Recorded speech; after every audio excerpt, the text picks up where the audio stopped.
at Play Australia, and as part of my role, I look after our campaign called 1,000 Play Streets, which is all about creating more livable streets through temporary street closures. But before we get into it, I'd like to recognise the traditional owners of the land on which we meet today. I'm on the lands of the Wurundjeri people of the Kulin Nation, and I pay my respects to elders past, present, and emerging. So today is a Play Australia member session. We've had about 67 registered, and I was just saying to Helen, normally we find that if we get about half of registrations turn up, it's a pretty good number. So we were aiming for 30 today or so.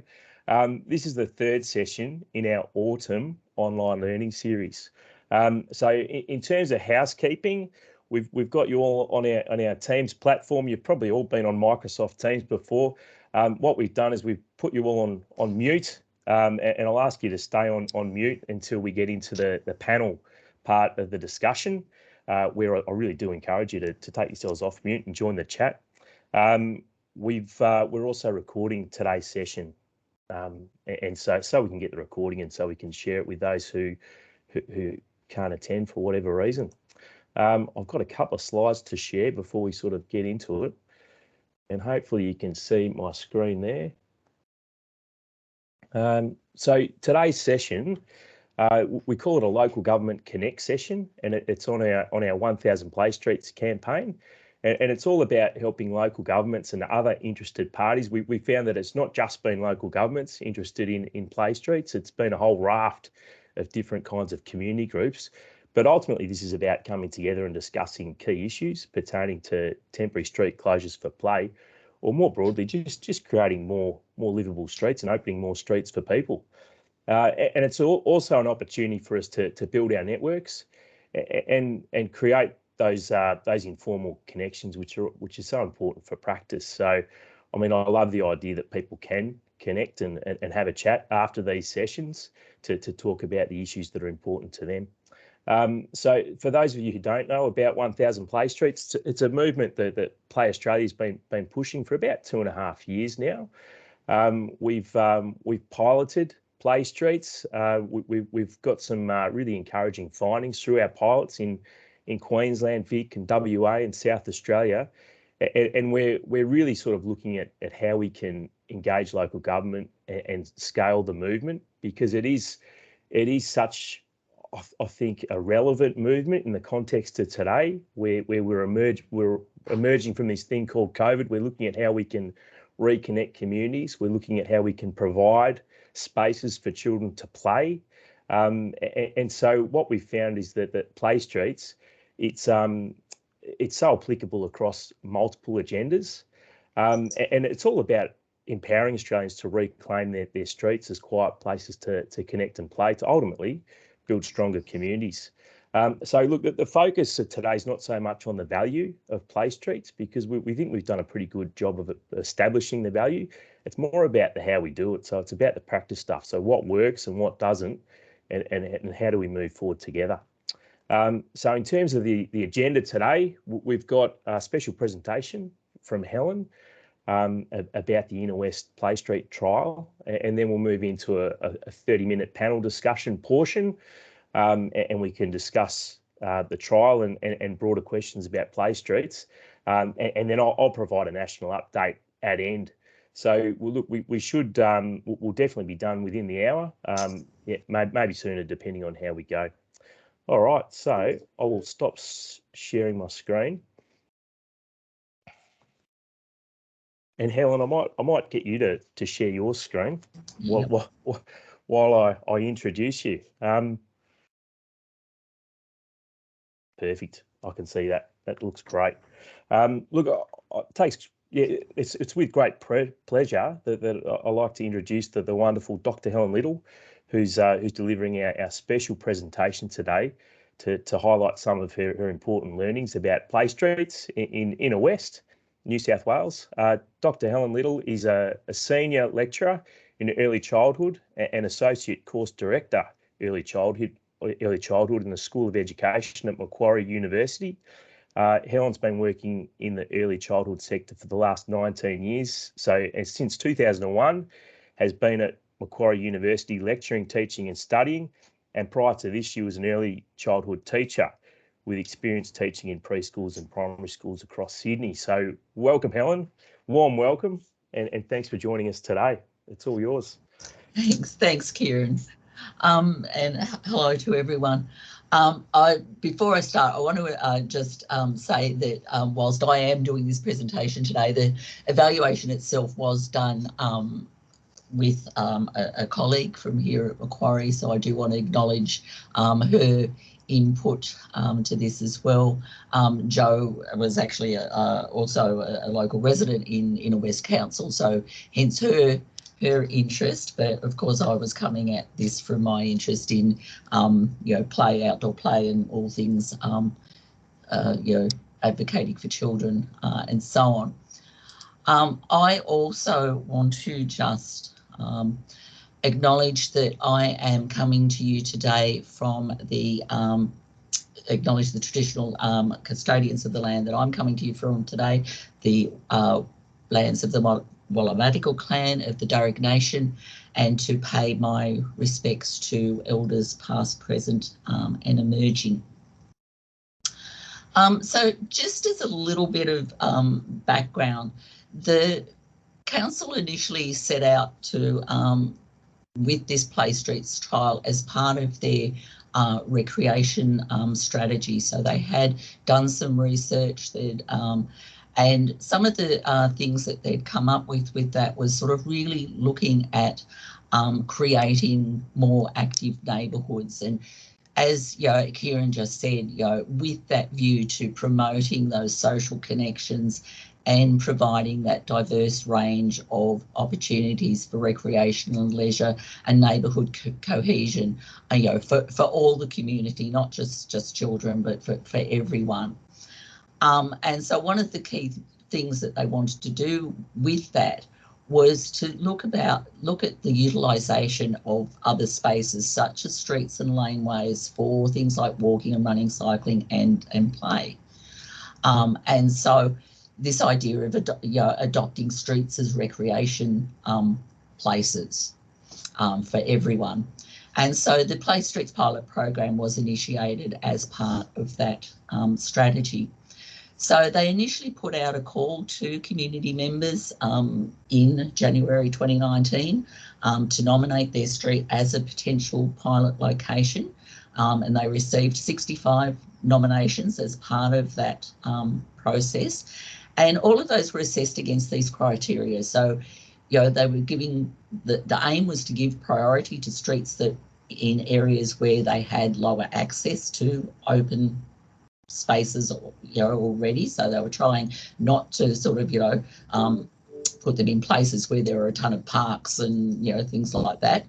They had to consider it being somewhere where there would be minimal traffic impact for residents in both the nominated street and those around it, that it was a suitable and safe street surface and surrounds, and also looking at, ultimately an equitable distribution of locations across the LGA. So the aim was that they, initially that they might have more than one that they could, street that would fulfil these criterias. And then the final one, of course, a willingness of at least one or preferably more volunteers, from the nominated street to be able to liaise with council and do all the organisation. So as part of that, they put 4 sites were shortlisted, and then ultimately Carey Street was identified as meeting the majority of those selection criteria. But as you'll see, it really didn't. And part of what drove that, and I guess hence the title of this presentation of what happens when the neighbours say no, that what wiped out the other 3 sites was a lot of the issues around, coming to some sort of agreement, having someone, really willing to give up their time and so on. And so it ultimately came down to one street that could tick off most of those criteria. So this is where it was held. You can see on the Google map sort of diagram that I've put there, that the little red sort of no-go signs are sort of basically where they put the road closed barricades up within the street. So you can see it was sort of more or less in the middle of the street. This was really, I suppose one of the lessons from this, and I suppose going back to that point about it needing a really committed volunteer group of residents organising it, this Play Street trial had everything thrown at it. So not only in terms of, getting, other residents and things on board to, to be, and dealing with that sort of consultation sort of process. But, initially it was postponed as part of that consultation process because there were neighbours that, weren't happy with it going ahead. It was then, that was sort of in late 2019 from memory. It was postponed again in January 2020 because we had all the bushfires and there was poor air quality.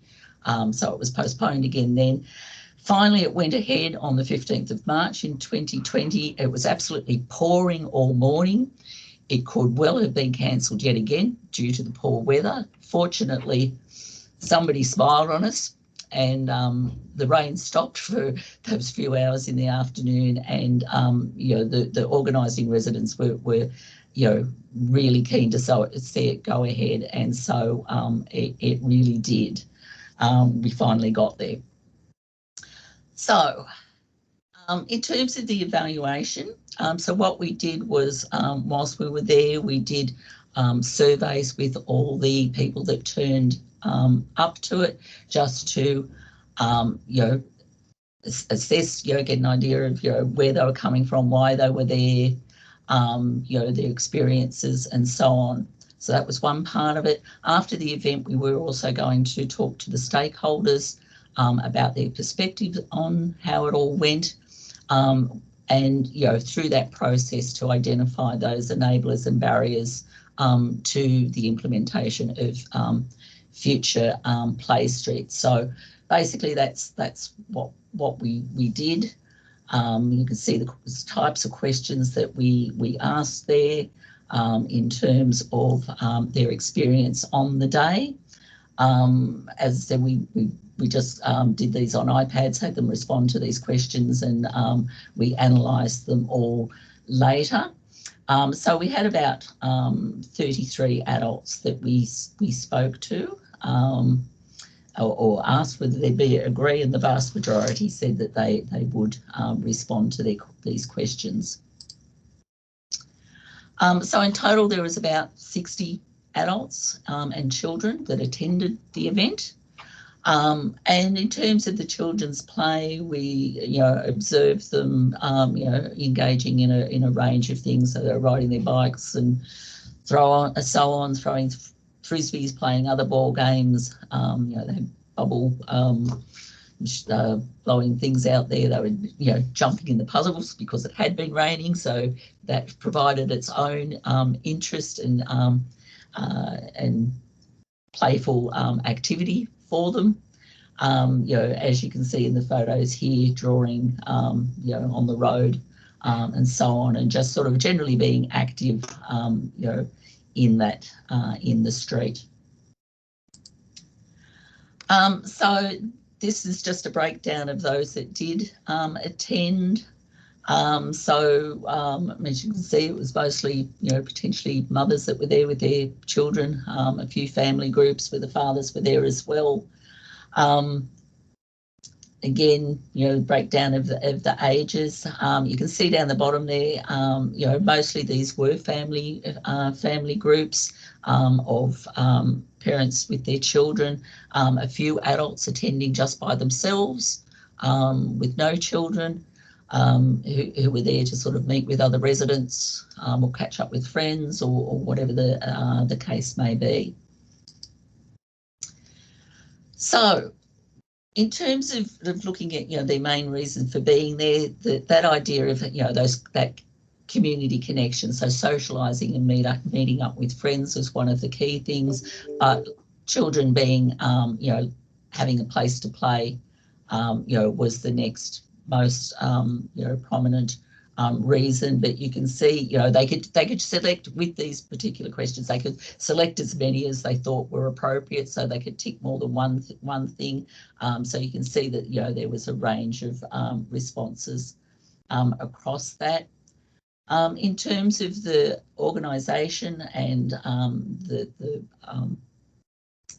conduct of the Play Street trial itself, you can see that the majority thought it was a very safe environment, the way that it had been set up for the children to play there, that it had been well organised, and that the vast majority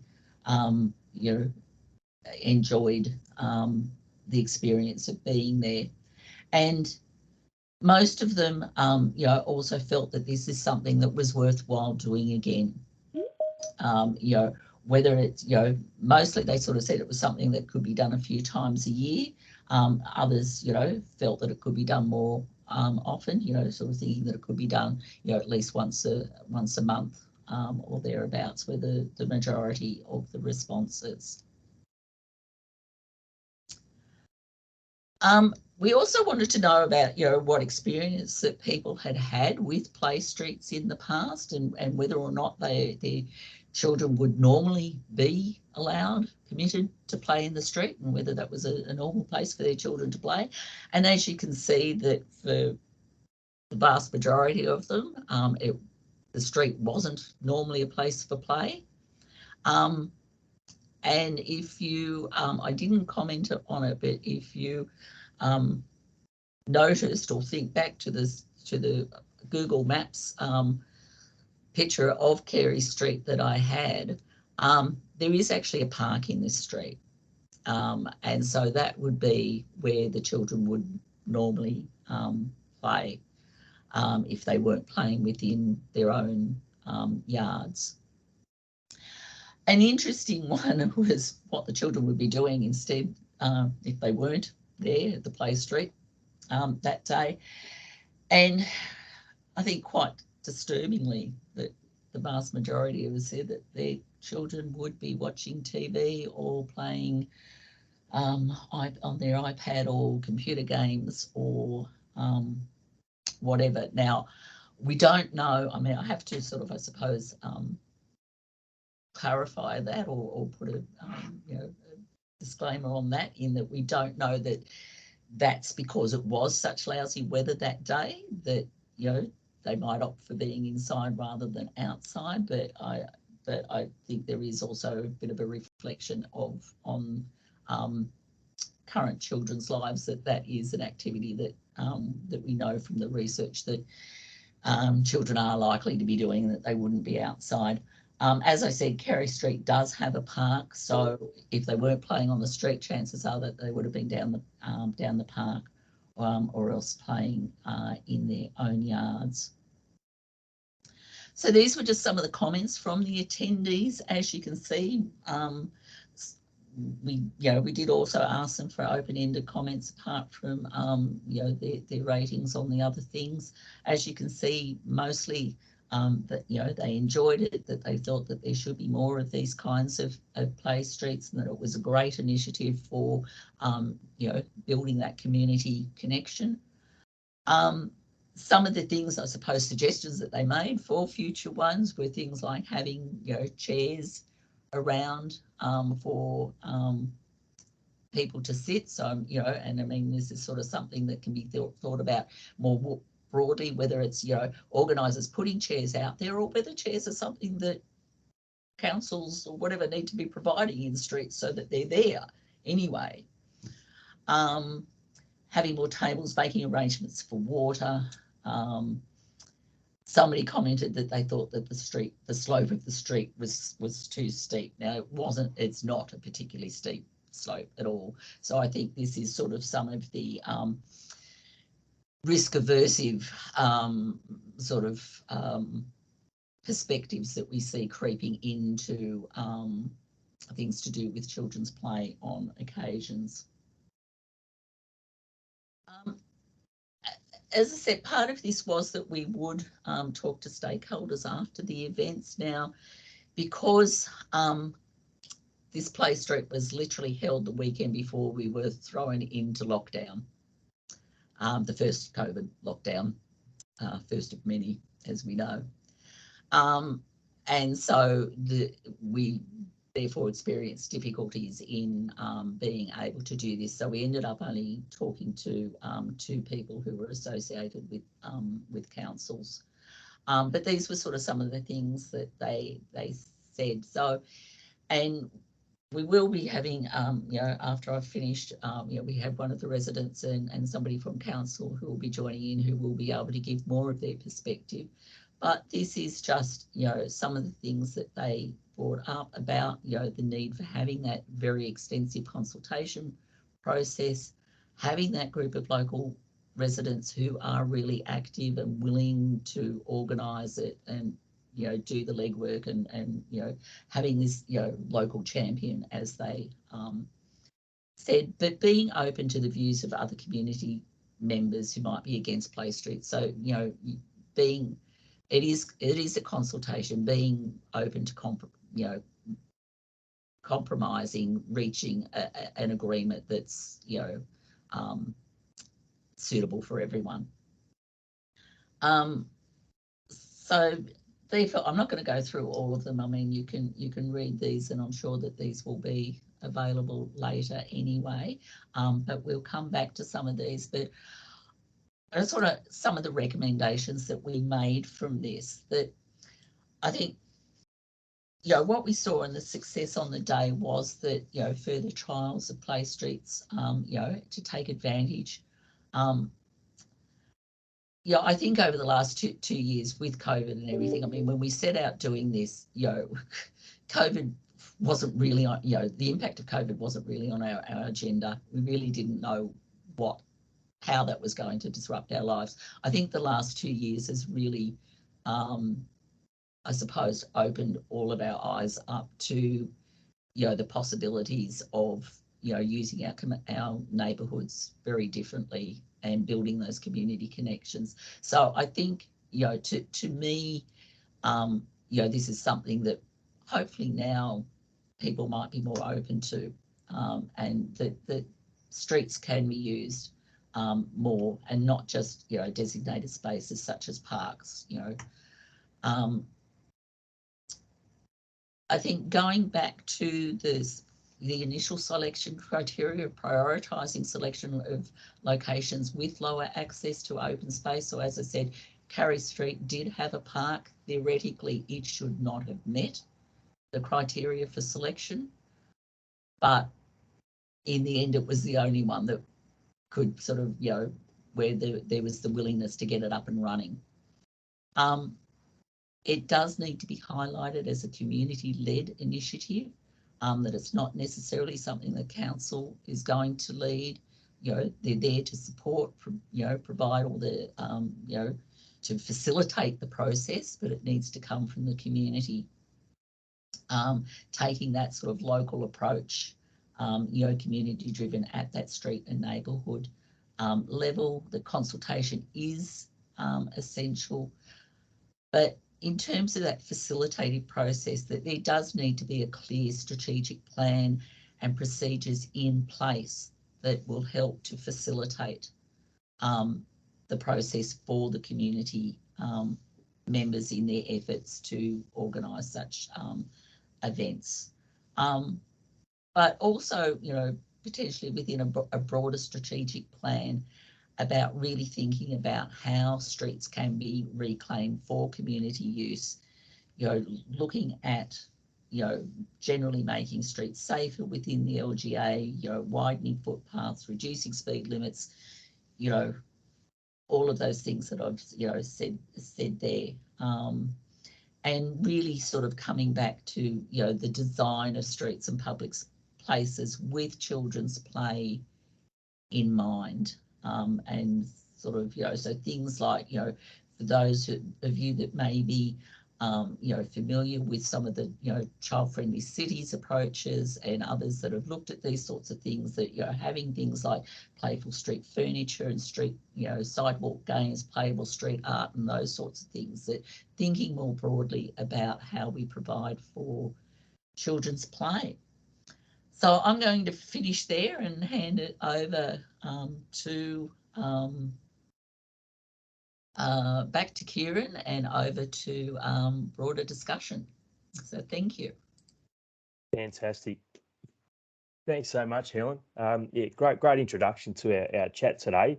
We're going to be moving into the panel section now of our 1 hour. And look, I do encourage you, if you do have a question, please pop it in the chat, or you can actually just put up your hand using the reactions, and we can invite you in to ask a question. But I'd like to introduce our other panel members who are joining us today. So have a rest, Helen, you've earned it. I'd like to introduce Anne Abbott, who's a local resident and Play Street volunteer. Welcome, Anne.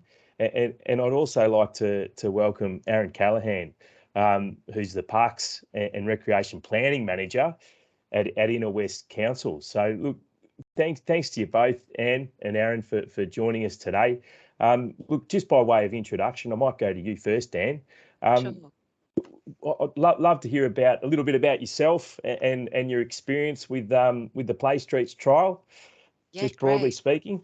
Yeah, so I just realised my background also tells you where I also I'm a local resident and I work at Inner West Council as an environment officer. So just to clarify, it was my friend and neighbour in the street who went through the shortlisting process with Inner West Council. I stayed right out of that, so there was no conflict of interest, but I was on the organising committee once we were selected, so there was no bias in how Carrie Street got selected. But we were thrilled, we were so excited with this initiative to come to Leichhardt and to be on our street. And there was a really great buzz at the beginning that something was going to happen on our street, and we thought everyone will love this. This will be such a great initiative. Everyone's like us, they want to meet our neighbours. And then we didn't we, Aaron? We found out that not everyone liked this idea, and we had to go through the process of making the idea palatable for everybody, and tweaking and adjusting. And it seemed the big block was people didn't want to move their cars. They needed access to their cars, didn't want to be trapped in their street. They need to know they can get out and go to the shops or wherever they wanted to at any time.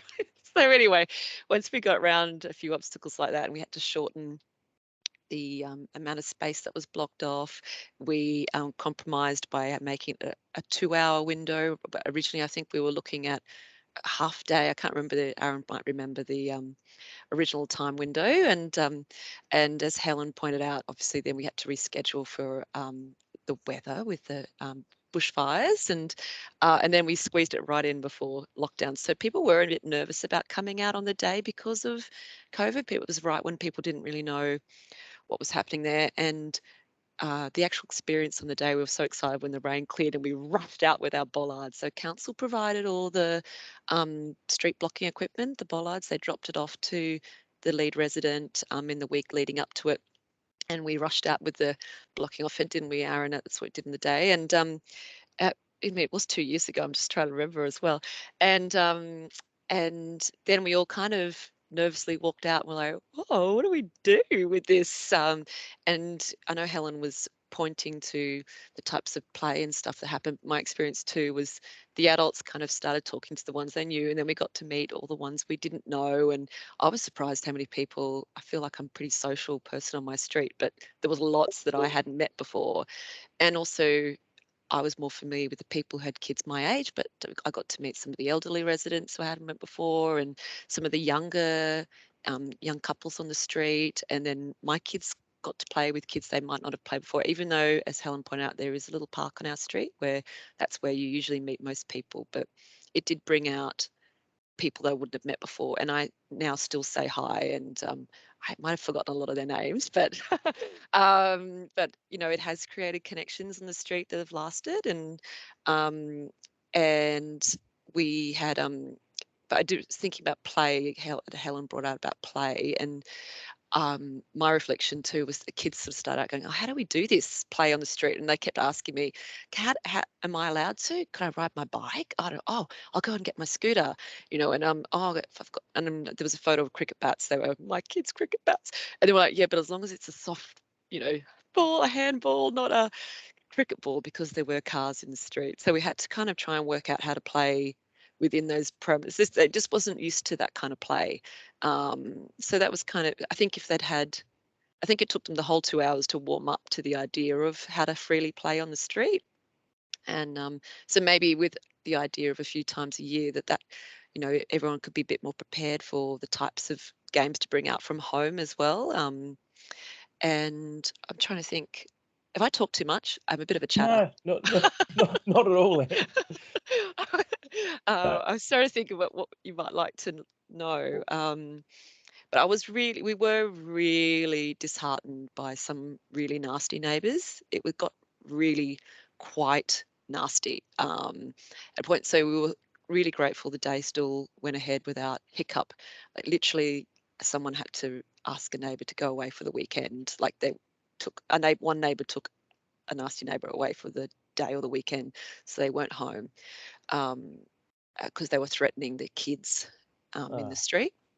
So we were really surprised that we were like, I thought everyone was so nice. So actually, that kind of left a really pretty bad taste in our mouths, I've got to say. That wasn't much fun. But on the overall, there were also people who said, oh, I wasn't sure what the point of this was, but I've stepped outside and I've had a really great day, and I was wrong to question this, and now I'm on board. So yeah, there was the people you were never going to bring along, and then there were people that ended up coming along and liking it in the end. Fantastic. Yeah. It's a great introduction, Anne, and thanks for joining us today. No, we might go across to Aaron. Aaron, welcome. It'd be great to hear from you. A little bit about yourself and your experience with the trial. Hi everyone. My name's Aaron Callaghan. I'm the Parks and Recreation Manager at NOS, and myself and my previous colleague Alistair were tasked with the role of bringing play streets together, and we were really fortunate enough to work with Anne and the residents of Carey Street, the majority of which were absolutely fantastic to work with. My greatest memory of the day, Anne, was the kids drawing the lovely pictures of happy faces outside the nasty people's house. So when they came home the next day, I got a telephone call asking me if that was deliberate, but it wasn't. It was just how it happened, and it was such a fantastic endeavour, and it was something that we're really proud of. But the credit belongs to the organisers in the street. So, as Helen said, our job was really about enabling the project, and we both, Alistair and I, attended and had a great time as well. And it was just fantastic to see the mix of people that came out, elderly, young, middle-aged. Everybody came out. Even we had some of the elderly came out and actually stood at their gate and then felt confident enough to then come out and step out. And making those connections was so important. And that's a lasting legacy from Play Streets, and it's something that we want to expand on in the inner west, given the deficiencies we have in open space. We were lucky with Carey Street that we do have a small park, but in areas such as Enmore, for example, we have significant deficiencies there, and that's going to be the next area that we're going to be looking at, and not necessarily confining it just to the streets, but also laneways and revitalising the laneways. We have a lot of laneways in the inner west, and there's some great opportunities for those to be used for active spaces to play and recreate for the community. So look, our role was an enabler, and it was one that we really enjoyed. We had a number of meetings with the residents before the event was launched. We did detailed community engagement to make sure that we took on what all the community concerns were, and I was basically the sounding board. If there was complaints or people had issues, they came to me before the event was held. And yes, Anne's correct. We couldn't make everybody happy, and we couldn't get everybody in the street to agree that this was a good idea, but I think the majority of people were really proud of the concept and really engaged and willing to participate and get to know their neighbours. So great community connections, and great event. Fantastic. Thanks, Aaron. It's been really interesting looking at temporary street closures for play and for connection. And a number of the local governments we've worked with have said, right, well, traffic management, that's the big issue that we need to get across, because we're so compliance driven and we need to work cross departmentally. But then we've had another group of local governments who sort of said, right, well, it's actually the community engagement piece, and it's the social barriers, and that's been the biggest I guess challenge in terms of getting this up. And I actually connected in with Alistair when I first started with Play Australia, and had a good chat with him about I guess some of the barriers you were facing, and people were saying, well, how do I get in my driveway, and how do I drive my car through this street? What's going to happen? The world's going to end. Do you think, having gone through the trial itself, and Aaron, you sort of you detailed that there was a bit of thinking and there was some strong consultation there, I guess, to properly engage people and to bring them along the journey. Would you change anything in thinking about the social barriers that cropped up? Would the consultation look any different if you were to do it again with Carey Street? And I might go to Aaron first on that one. In terms of the consultation, I think we did as much as we could. Practically, we leafleted. We had a Your Say page on the council's website where people could make commentary and provide feedback before the event was launched. We took it to council in terms of reporting the process, so there was a democratic a vote from the councillors, so they were also engaged and involved. And we held a number of meetings with the residents before we actually launched the event. And yeah, I don't think we could have done much differently. Anne, what was your perspective as a local resident in terms of the way we managed that process? Oh, I really don't think you could have done more, Aaron. I think it was extremely comprehensive process you went through, and I just think when you're doing something for the first time and people don't know what it looks and feels like, you're going to get some negativity which might not happen the second time round. I think that's the challenge in trying to do something a bit different, and people are afraid of something new sometimes. Well, other people are excited about it, obviously, but so I think the second time round, if it were to be repeated, you'd have some real good advocates who could say this really was great in our street and could champion a bit more. So I think, I don't think you could have done more consultation. Yeah, I can't think what it would look like if you did. Yeah, thanks, Aaron. And Helen, in terms of the big learnings around tackling social barriers, what are the big learnings from your end? I think just picking up on a couple of points that Anne and Aaron made then about the consultation process, and particularly what Anne was just sort of saying then about the advocates. I think after this, one of possibly your best advocates are those that you said who were initially not really for it, but when they saw it come together on the day, thought, wow, I actually now don't know why I was against this. They're your best advocates. And I think, in terms of the sort of the social bit and, sort of bringing out those social connections, that they're the ones that, I suppose are going to be the ones that can get that message across best, because you have won them over. And the ones that are sort of potentially likely to win other people over.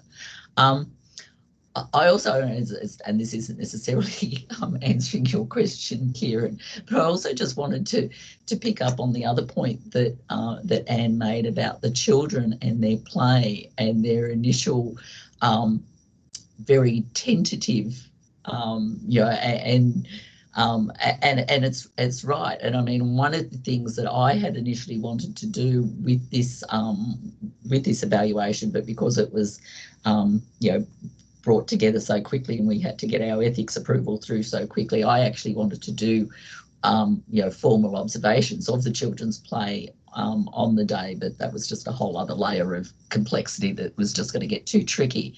But that would have sort of really been interesting in terms of, the children and the children's connections and how the children were,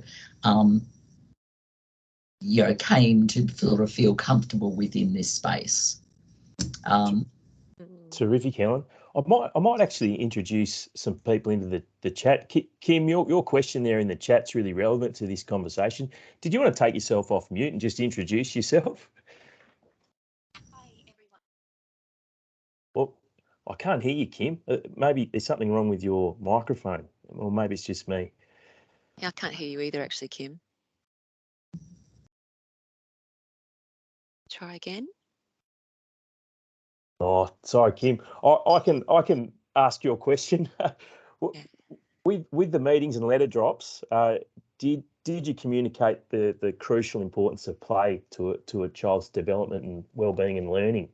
Was that part of the communication strategy and looking at connecting with residents, Aaron? Not specifically. We were really focused on community connections, and it was all about trying to facilitate good neighbour policy, and getting people out and about, and children's play was a feature of it in terms of discussing, I guess, the critical shortage of open space in the inner west and the ability for kids to play freely and to reclaim the streets as an area for play and for I guess community cohesion. So that's what we're fairly much focused on, but not specifically on children's play. Yeah. Could I add into that, actually, if that's okay, Kieran? Yeah. And Helen, I would be interested if a future study might capture some of where the objections lie, because that was kind of, I don't know, Aaron, if it was anecdotal or it was just on the Like Art Facebook. It was like a whole Like Art Facebook thing went off about it as well. Like there was a whole online vitriol that went on, and a lot of it was against children have parks to play. That's their place to play. Don't have them on our street where they kick a cricket ball into my car window. So focusing on children playing in the streets might have actually been adversarial to the getting some people over the line. I don't know. You're absolutely correct, and we had to be prepared to answer those questions, if you recall. And when we were peppered with questions like that from people that were opposed to the concept. There was even one woman was like, "That's my kids' sleep time. That's when they sleep. You're going to be too noisy outside my house. How will my child sleep?" It's like it was phenomenal. And they were very, very, very upset about that. So there are objections from adults with and without children, which is kind of amazing. Yeah. I mean, I reflect on our campaign communications more broadly, and I guess we've embraced more of a social focus, and from sort of saying let the children play, we've sort of tweaked it to come and have a cup of tea, come and meet your neighbours, and we're trying to be more inclusive to all those with and without children. I think that's a great idea. Yeah, Kim, does your microphone work now? Can you hear me now? We can hear you now. Yeah. Hello. Nice to meet you all. I'm Kim Maroney and I work for Sydney Catholic Schools as the specialist early years, and I've just started this year actually. I'm still living in Newcastle and I'm back and forth, but I guess my background is my research is in play, and it's sometimes difficult, isn't it? We're trying to get people to walk alongside of us and we want them to deeply understand the benefits of play for not only for children but for adults as well. And I was just curious to think that if we help communities and help parents and partners and families change their image of the child, see children as citizens that need to be visible and they have rights as individuals.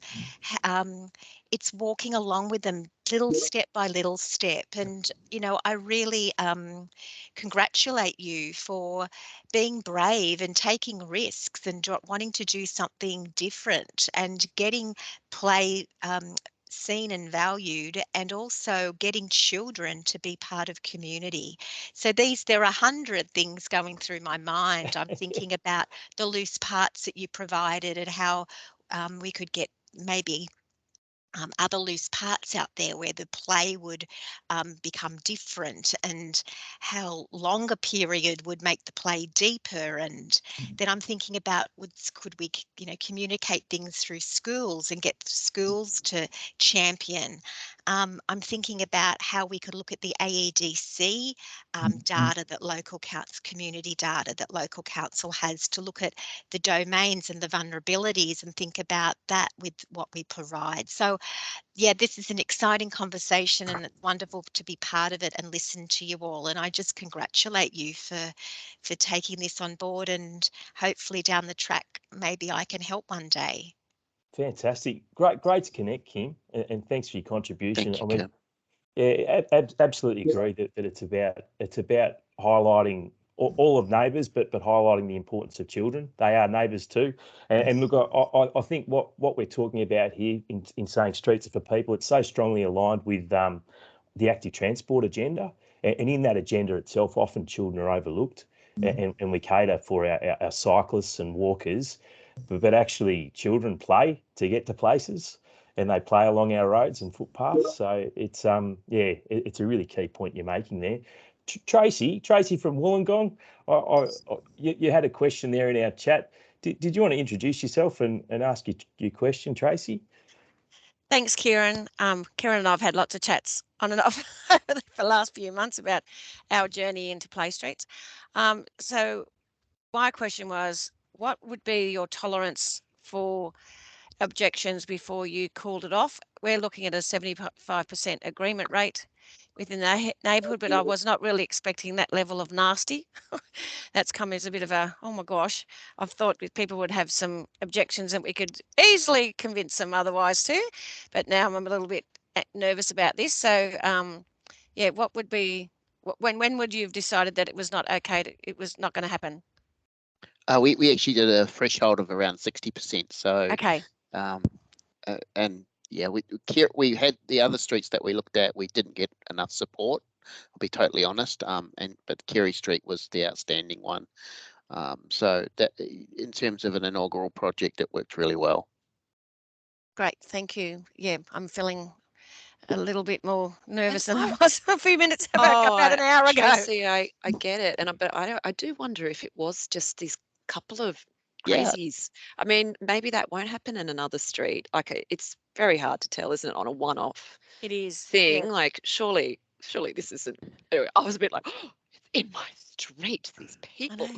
And I feel like you, Anne, I'm just thinking that, like, that everyone would, of course, everyone's going to understand the importance of play. I'm an early childhood teacher, and of course they do. And they've got children. They know how important it is to play. This is going to be an easy sell. I know there's probably going to be a bit of angst around cars and what we're going to do with the car. And we've got 1,000 solutions up our sleeve for that. And then I'm like, oh, crikey. Like, oh, no. Yeah. Well, the main thing, one of the other criteria we looked at was what the parking restrictions were in the streets. So, and the street in terms of Carey Street, there was opportunities for people to shift their cars into other streets, adjacent streets, where there was no major restrictions. So that was one of the key concerns that we addressed very early on. And then, of course, the types of play facilities that we talked about earlier, in terms of if there was going to be a game of cricket, it had to be a really soft ball. And there were other opportunities for triking and riding and doing other activities in the street, particularly with chalk and drawing. And and the concept of a street barbecue was also discussed. So yeah, the rain held that off, unfortunately. Rain held that off. Yes. Yeah, we know what that's like at the moment. Yeah. So. Yeah, absolutely. Thank you, Tracy. There's a question from Adam in the chat about how temporary road closures are managed here in Oz, and Adam, it varies state to state. In SA, they're probably the most progressed, whereby they actually support the training of residents to run road closures. Whereas in other states, it needs to be outsourced to traffic management groups, or in some instances, we see local government running the closures themselves. Aaron, how did you manage the Inner West closure? We did two things. One, we did a report to our traffic committee before the event, and on the traffic committee, the New South Wales Police have a representative as well, and they were involved. So we kept them up to date, including on the day. I phoned the police personally and told them that we were going ahead with the event, and the road was closed, and we closed the road off. But worked really well. It was seamless in terms of we got the report adopted by the traffic committee. And then, as Anne said, we had a neighbour that championed putting out the cones and the barriers. Our outdoor staff dropped those off on the Friday prior, and there was no issues. So yeah, it all worked really smoothly as long as we did the work up front and did that collaboration. Fantastic. And those were removable barriers too. That there were like one person did have to leave to get their kid to sport. Somehow they just weren't aware that was even happening. So it was really easy. We just moved people aside. They moved their car. We closed the barrier again. It was easy. Look, we've got another question from Erica Randall, who's been supporting us with research across the movement. Erica, did you want to unmute yourself and ask your question? Yeah. Hello. Thanks. It's excellent. Great to hear your examples. And I was just thinking, you seem to have got, was it 65 expressions of interest in the initial call out, which I thought was quite a lot. And I know you whittled it down to 4, but that's quite a lot of energy, I guess, for play streets in the community. And I was just wondering how you can sort of capitalise on that going forward. Was there 65? So was that what you said, Helen? That was the data we were provided with at the time. Yeah. Yeah. So that's what we sort of based it on. Yeah. So I think that was very. I think that was just very early expressions of interest. You know, that basically, you know, the council had advertised it, and people sort of said, "Oh yeah, that sounds like fun," sort of thing. Yeah, I think in our experience, that's a lot. I think the most we've heard of is maybe 28. Yeah, 65 seems extraordinary to me. And I just was wondering, is there sort of a chance, like what's the buzz, and is there a chance to capitalise on that a little bit? We are a big council area too, aren't we, Aaron, now? We are, Yeah. and the problem we had, we were actually going to run 2 trial events, but COVID put an end to that, and that's why we've actually just started in the last couple of weeks looking at restarting play streets again in the Inner West, and we're going to be looking at Enmore next, which was high on the list in terms of the deficiencies of open space. And but yes, we did. The Inner West is a large local government area, so we cover quite a large area. So we looked at the opportunities both north, south, east, west, across the whole spectrum of the Inner West on where we could hold a play streets concept. But yeah, it was an inaugural one, and yep, we're keen to keep going and hold more. Question from Steph. Anne, are you going to do it again? Are you going to have another one in your street? Yes, we would do it again, definitely. Yep. Thank you. And actually, the organizer person is my friend Anastasia, who did the whole EOI without me knowing, by the way. Like, it really was driven without me being involved. And you know, when we see each other, we're like, we'll have to do another one of those play streets. And so there's definitely still enthusiasm for it in our street. Yeah, and you sort of said lots of positive outcomes, but have there been any unintended negative outcomes in terms of that neighbour who didn't get on board? Is it frosty when you pass her on the street, or what's it like?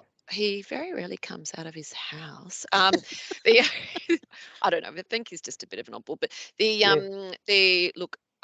no, I think it's brought people closer. Like, we got to know some of the more elderly people. I think that was one of the really special things that came out of it. And I'm a bit up the hill from those, but I think they made stronger connections with people across the road. And like one of the older people died recently. Like, a lot of the community came out to support and his widow. And so, you know, it was.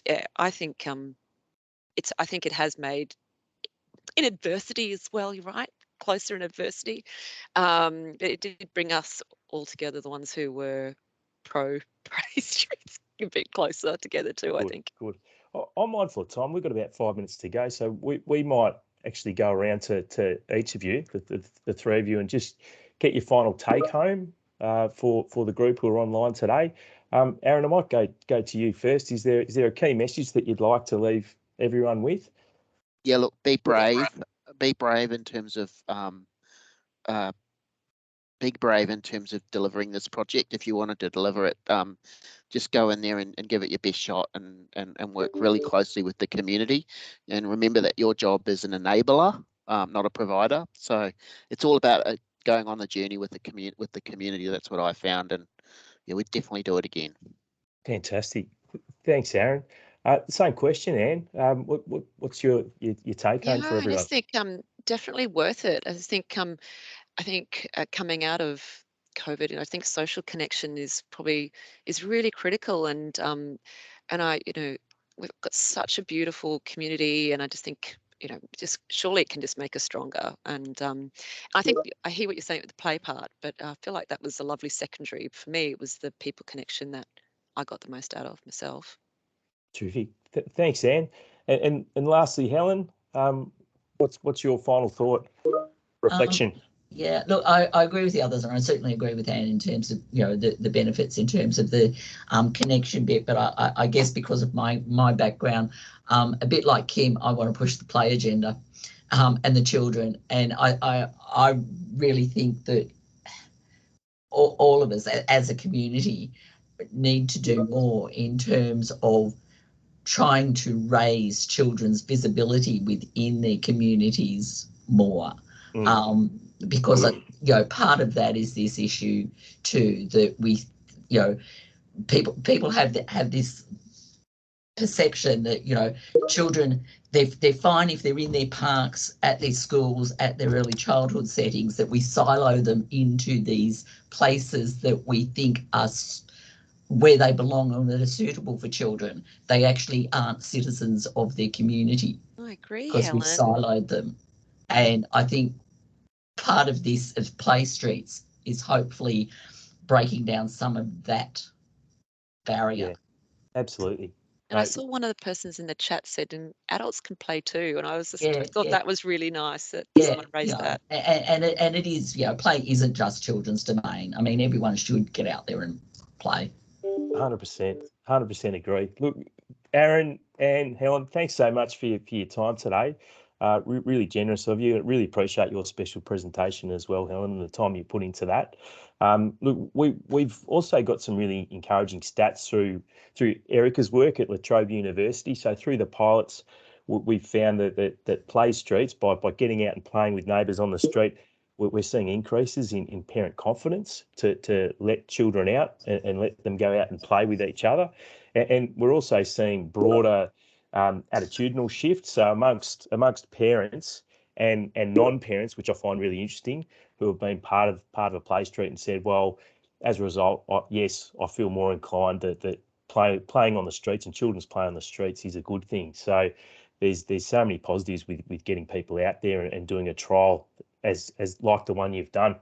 Now I'm just going to share 2 slides to finish off today before we end today's session, and I'll just quickly share my screen. Hopefully you can see that one. Look, I just wanted to flag that last time when we met online, Play Australia, we were working on our new local government partnership offer, and we've improved the offer, and we're responding to local government feedback to understand how we can best support local government across the board with temporary street closures for play. We've still got our free guide available, which is there's a bunch of advice, bunch of planning templates. Anyone can access that. Please use the Play Streets toolkit. It's divided into 3 sections around building internal readiness, connecting with community, and growing the story and growing the good impact. The next one is becoming a partner. We've put together a bit of an MOU for those local governments interested in a partnership with Play Australia on 1,000 Play Streets, where we've actually got Lisa Peters from Onkaparinga, who's online today, is our wonderful consultant who's developed up Play Streets guides and lived in the trenches.